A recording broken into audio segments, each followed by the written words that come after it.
Then lastly, we also have this. Let me show you. We have done this current back, whereby we are saying whenever the current index is greater than 0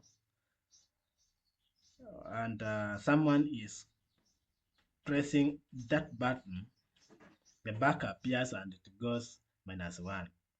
All right.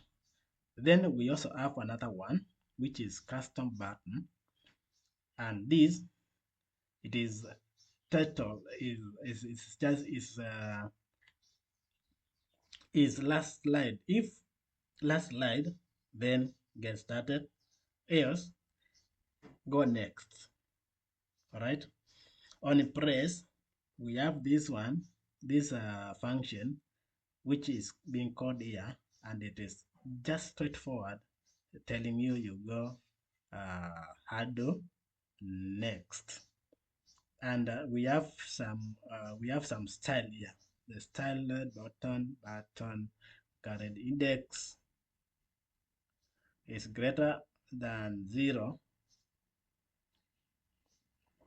and 90 and 40. So when you click this, what happened is you are in last slide, so you should go straight to the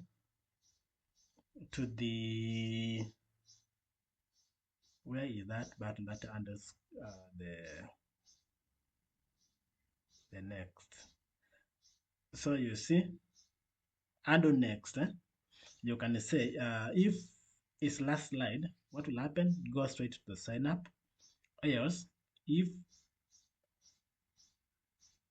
it's not in the last slide, you can go to the current index, whereby you just use SWIPER ref 2, and then you go to next. And if you are using Android, you go to the scroll bar, you go to the next slide. All right.